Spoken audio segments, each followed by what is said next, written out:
Now, in terms of methods, I mentioned to you very early on that a mixed method was best. It's certainly not kind of compulsory to do both, but this is best. Depending on the nature of your work, numbers might not mean anything to your work, and just the qualitative issues, particularly at the beginning of a project, might be of more importance to you. So when you design it, and with that in mind for this afternoon, think about that. Do you actually need both in the time that you're given? Ideally, yes, but realistically, no. So think about what you need. I've got, the quantitative ones, when we're looking at meso-level stuff, middle stuff that we're talking about, when we're trying to service lots of people, and might be talking dozens and maybe hundreds of people, questionnaires, internet surveys. Again, you made a good point earlier about, I'm really not bothered about doing. The only post we tend to look at these days is very slim.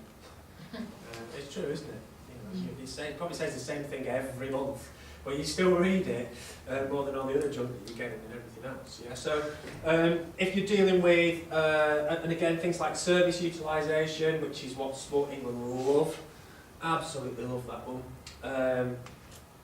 Process tracking forms, registers, that kind of thing. What else? We've got, if we couple it with things like focus groups, where if you've got quite small groups of people, things like this, you're a representation of the mainly voluntary bodies of sport. If we need to do the research, we could split them up into teams and do focus groups and ask you questions relating to the bigger area of work that you're all involved with. Diaries were used in all the physical activity stuff. I remember they kept a diary of when they were in, how long they were in for, what they did, how they felt, smiley face scales and things like that. And it motivated them, but it also gave us information as to whether or not they were just about to slip off and go into the sedentary lifestyle that they came from, or whether they were going off way too much and they could injure themselves. It was a really good, in terms of evaluation, it was a really good tool on an individual basis.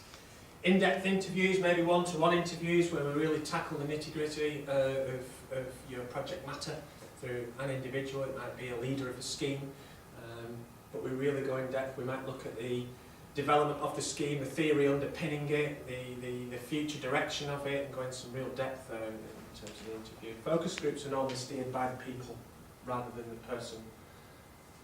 In my experience anyway, we guide you, but it can go off.